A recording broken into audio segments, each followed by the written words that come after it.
Nkoleba Simbi est un village situé à 80 km de Yaoundé, la capitale du Cameroun. Ce village paisible et solidaire de 800 âmes environ est de plus en plus victime des maladies des grandes villes.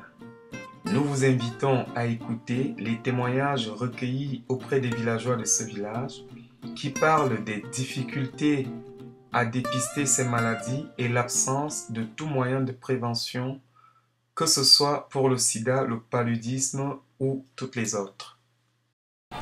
Donc, nous voulons parler santé et nous avons déjà répertorié un certain nombre de maladies, des maladies récurrentes, des maladies qui reviennent, des maladies incurables, chroniques, etc. Etc. Géoré nous parle par exemple du cancer de la prostate et du rhumatisme qu'il accuse d'avoir interrompu sa grande carrière de footballeur. Le cancer de prostate nous menace trop. Il faut que le mal là finisse. Et il faut servir le mal en question. Et de deux, il y a aussi le mal de rhumatisme. Rhumatisme, c'est-à-dire, vous voyez, un jeune garçon de 50 ans a déjà mal aux articulations.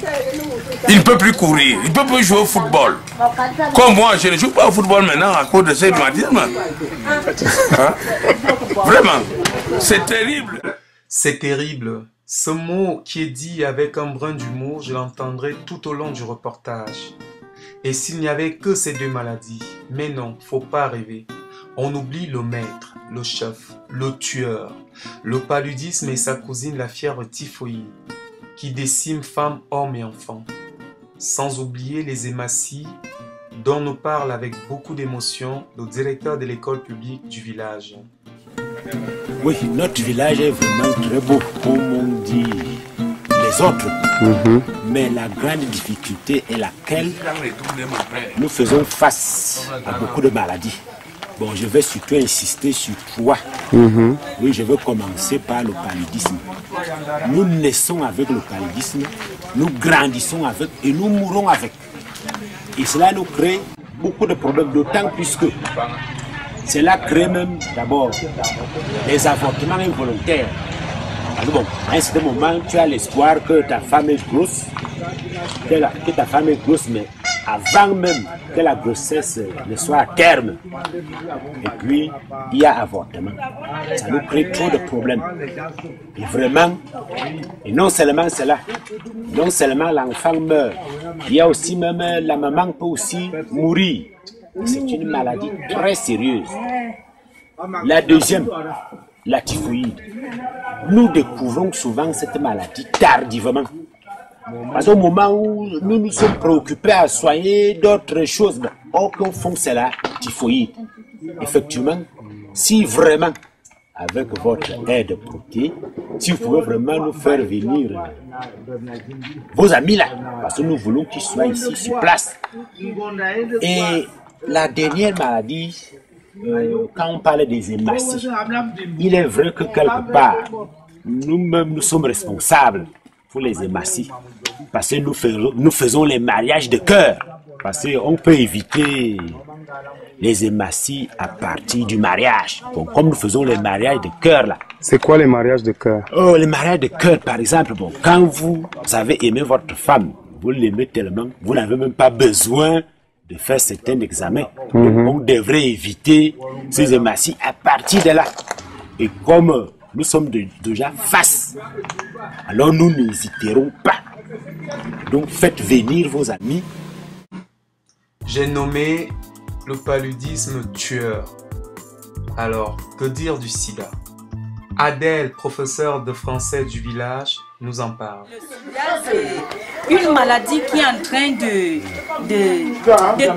d'évoluer au sein de la population. Elle atteint Même ici au village? Au village, oui.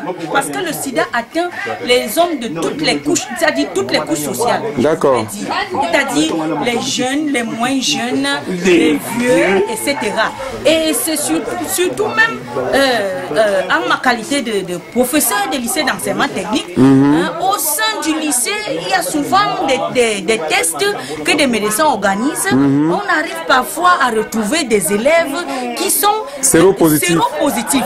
Ouais. Et puis c'est la phase la plus compliquée. Parce que, je dirais, une phase d'incubation, parce que l'élève est malade, il ne sait pas qu'il est malade. Oui. Et comme c'est la frange de la partie de la population qui est sexuellement active, oui, c'est comme ça que le sida se propage. Il se transmet et on a une population malade.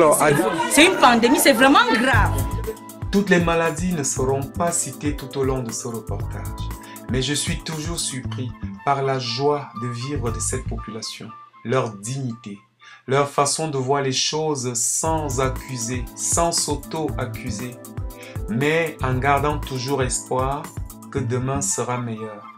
Michel nous parle de ses problèmes des yeux, toujours avec un brin d'humour. Vous voyez, en premier lieu, je suis presbyte.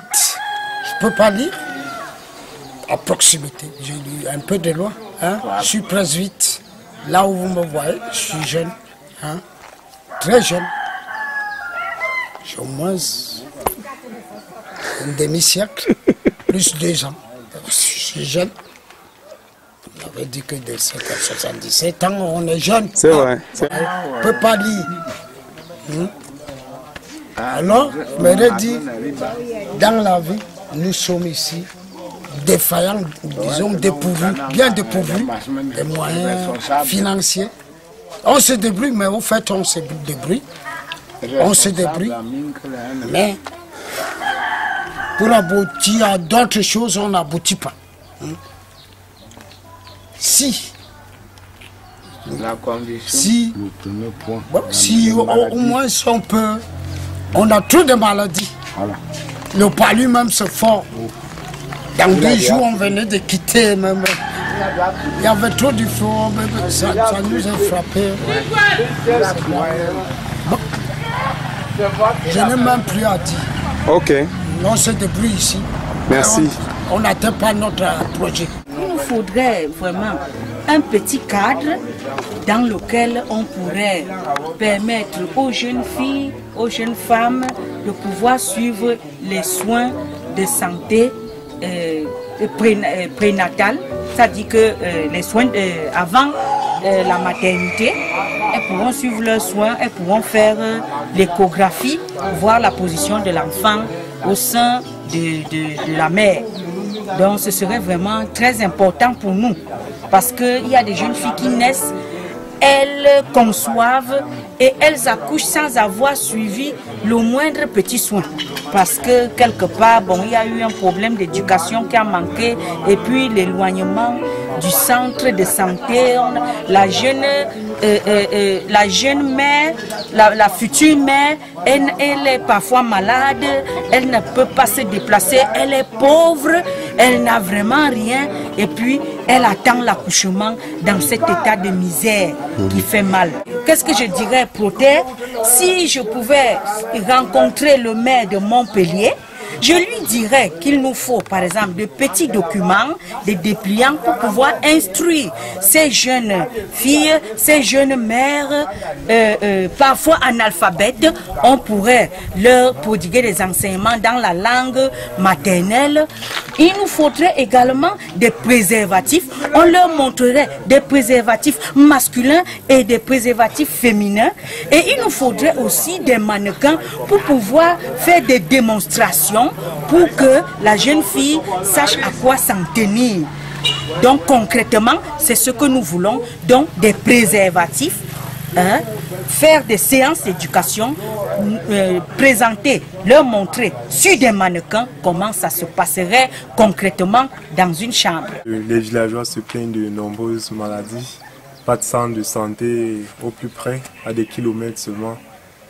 Je pense que le matériel dont ils ont parlé, à savoir pour les maladies courantes, diabète, hypertension, paludisme. Et nos points locaux spéciaux. Par exemple, des moustiquaires imprégnés, des stéthoscopes, des tensiomètres, des glucomètres, et j'en passe. Ce serait vraiment bénéfique pour cette population. Certaines de ces maladies peuvent être détectées dès leur incubation, mais l'absence de centres de santé près de la population favorise leur développement. Pourtant, le premier centre de santé n'est qu'à une vingtaine de kilomètres, mais l'état d'enclavement avancé des routes empêche tout déplacement facile. C'est pourquoi, grâce à ce local offert aux villageois, l'association NASH, qui a été créée pour venir en aide à cette population, s'est fixé pour objectif de leur construire un centre de santé. Ce qui diminuerait, on l'espère, le développement de ces maladies et la diminution du taux de mortalité materno-fétale si élevé. Pour gérer ce futur établissement, nous avons financé des études d'aide soignante à 2 habitantes du village. Nous collectons aussi du matériel paramédical qui sera rapatrié au Cameroun. Pour terminer notre reportage, nous avons laissé le mot de fin aux sages, les doyens du village. Nous souffrons de multiples maladies. Donc nous on demande que l'aide. Je n'ai pas beaucoup avancé. J'ai dit qu'on a multiples maladies citées, le diabète, le choléra, l'hypertension et tout ça. Donc on veut l'aide quand on vient nous aider, quand nous mourrons.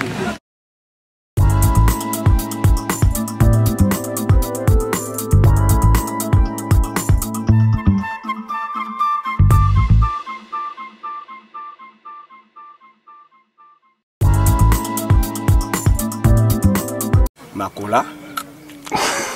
Je mange ce qu'on appelle l'omban.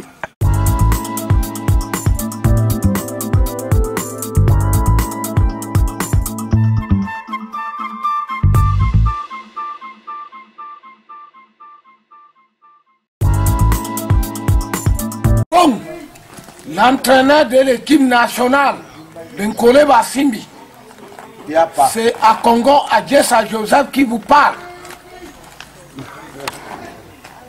Ancien joueur surnommé Shérif Suleiman Sobriquet, le Guinéen.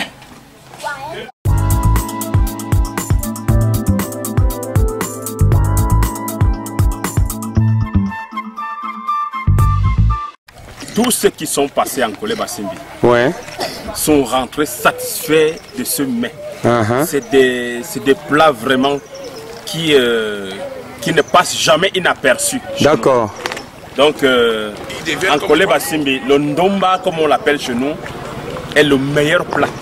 Il est fait à base du poisson frais, du poisson du fleuve, qui se fait de manière très bien. Et puis, on le fait dans les feuilles. On le fait cuire, le fait de bananier. D'accord. On le fait cuire et il se mange soit avec du bâton de manioc, soit avec du manioc. Manioc même. Voilà.